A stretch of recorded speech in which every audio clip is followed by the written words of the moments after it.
de vie. Travaillez non pour la nourriture périssable, mais pour la nourriture qui demeure en vie éternelle, celle que vous donne le Fils de l'homme. Car c'est lui que le Père, que Dieu a marqué de son sceau. Ils lui dirent alors, que nous faut-il faire pour travailler aux œuvres de Dieu? L'œuvre de Dieu, leur répondit Jésus, c'est que vous croyez en celui qui l'a envoyé. Ils lui dirent alors, quel signe vas-tu nous faire voir pour que nous te croyions? Quelle œuvre accompliras-tu? Nos pères ont mangé la manne du désert selon le mot de l'Écriture. Il leur a donné à manger du pain venu du ciel.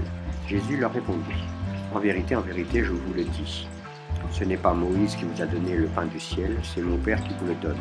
Le pain du ciel, le vrai, car le pain de Dieu, c'est celui qui descend du ciel et qui donne la vie au monde. Ils lui dirent alors, Seigneur, donne-nous toujours de ce pain-là.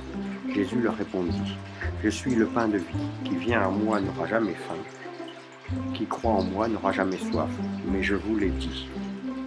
Vous me voyez et vous ne me croyez pas. Tout ce que me donne le Père viendra à moi.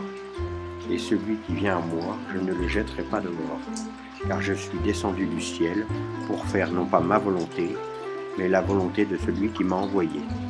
Or la volonté de celui qui m'a envoyé est que je ne me perde rien de ce qu'il m'a donné, mais que je ressuscite au dernier jour.